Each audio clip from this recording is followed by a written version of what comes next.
네. 여러분, 안녕하십니까. 용산 대통령실이 김건희 특검법을 거부하겠다는 입장을 공식적으로 밝혔습니다. 다시 말씀드립니다. 용산 대통령실을 대표할 수 있는 고위 관계자가 김건희 특검법이 이번 주 수요일, 그러니까 28일 국회 본회의를 통과할 경우 즉각적으로 거부하겠다는 그런 의사를 공개적으로 분명하게 밝혔습니다. 이관섭 대통령 정책실장, 이분이 이야기한 건데요. 더불어민주당이 28일 국회 본회의에서 강행 처리하겠다, 지금 이렇게 벼르고 있는 김건희 특검법, 이 특검법에 대해서 이렇게 말했습니다. 내년 총선을 겨냥해 흠집 내기를 위한 의도로 만든 법안, 총선용 흠집 내기다. 따라서 거부권은 불가피하다. 뭐 이런 뜻으로 해석이 되는 겁니다. 대통령실이 이토록 공개적으로 김건희 특검법에 대해 우려를 표명한 것은 이번이 처음입니다. 용산 대통령실에서 이관섭 정책실장은 윤석열 대통령의 이 마음을 가장 잘 알고 있는, 윤 대통령이 복심 중에 복심, 뭐 이렇게 평가받고 있는 인물입니다. 그만큼 신뢰가 두텁습니다. 그동안에도 대통령실에서 왕수석이다, 이런 말을 들어오던 차에 윤석열 정부의 초대 정책실장으로 전격 발탁이 된 바 있습니다. 그런데 이번에 직접 마이크를 잡고 제의 요구권, 거부권 행사를 시사한 것입니다. 지금 민주당은 그러자 발칵도 뒤집혔습니다. 윤 대통령이 거부권을 행사한다면 윤 대통령 일가 심판론이 더욱 불붙게 될 것이다, 뭐 이러면서 한판 맞짝, 뭐 이런 태도를 그대로 유지하고 있습니다. 이 김건희 특검법은 2023년 올해 4월 야당 주도로 신속 처리 안건, 이른바 패스트트랙으로 지정이 돼서 이제 28일 열리는 본회의에 자동 상정되도록 되어 있습니다. 167석 민주당 자체적으로 재적의원 과반 출석, 출석의원 과반 찬석, 이것이 가능합니다. 이관섭 실장이 어제 KBS 방송에 출연을 했는데요. 네, 이 김건희 여사의 도이치모터스 주가 조작 의혹 진상 규명을 위한 특별검사법, 그리고 이제 대장동 50억 클럽 특검, 이른바 이 쌍특검에 대해서 이렇게 말했습니다. 아직 국회에서 통과되지 않은 법에 대해 이야기하는 것이 대단히 성급한 말일 수도 있다. 그러나 총선을 겨냥해 흠집내기를 위한 의도로 만든 법안이 아닌가라는 생각을 확고하게 가지고 있다. 흠집내기 법안이라는 생각을 확고하게 가지고 있다라는 것은 대통령께 거부권 행사를 확고하게 건의하겠다. 대통령이 지금 현재로서는 거부권 행사가 확고하다, 그런 뜻으로 들립니다.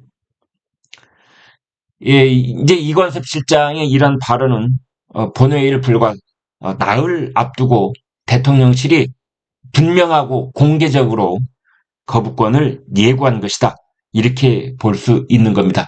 그 이유는 이 특검 법안이 통과가 되고 거부권 행사가 없을 경우에 사실상 2월 초부터 그리고 4월 총선 이후까지 모든 정쟁의 중심에 김건희 여사 얘기가 오르내릴 수밖에 없는 총선용 정쟁 특검, 그것의 이상도 이하도 아니다라는 것이 야당의 의도라고 보고 있기 때문입니다.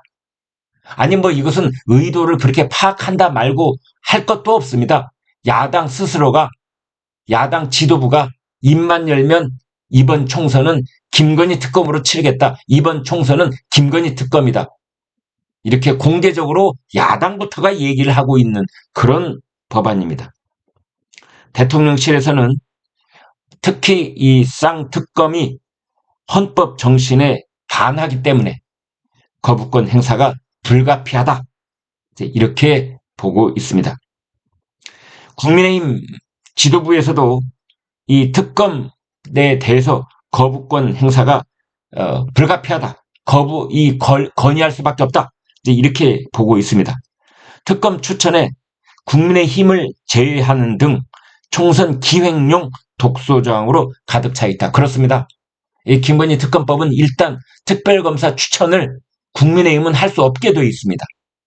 정의당이 특검을 추천하고 그것을 민주당이 받아들이는 뭐 그런 식으로 지금 되어 있습니다.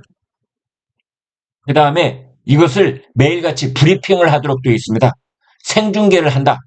이런 뜻입니다. 따라서 이것은 이 독소조항 때문에 어쩔 수 없이 거부권 행사가 불가피하다. 그런 겁니다. 그래서 지금 국민의힘에서는 민주당이 이 김건희 특검법 거부권 행사가 불을 보듯 뻔한데 지금이라도 철회하라. 지금 이렇게 주장을 하고 있습니다. 한동훈 비대위원장도 지난 19일인가요? 기자들을 만나서 이렇게 말했습니다. 무엇보다 다음 총선에서 민주당이 원하는 선전선동을 하기 좋게 시점을 특정해서 만들어진 악법이다. 선전선동용 악법이다. 한동훈 비대위원장의 생각도 뚜렷한 겁니다. 뭐 일각에서는 이런 이야기도 나옵니다. 1980년대 후반에 노태우 대통령이 전두환 대통령에게 이른바 대통령 직선제를 건의한 그 6.29 선언, 이것을 한동훈 비대위원장이 할 수도 있는 것 아니냐. 한동훈 비대위원장이 이 김건희 특검법을 받아들이도록 윤석열 대통령에게 건의를 하고 윤석열 대통령이 이걸 수용하는 방식으로 한동훈 6.29 선언, 이것도 가능한 것 아니냐. 뭐 이런 얘기도 나오고 있지만 그 가능성은 거의 미미한 것으로 그렇게 보여집니다. 다만 이 김건희 특검법을 윤석열 대통령이 거부할 경우에 그 일부에서의 반발, 그 다음에 역풍 우려, 이런 얘기는 지금 어떻게 해결을 해야 되는지에 대한 우려의 목소리가 있는 것도 사실입니다. 네, 여러분 고맙습니다.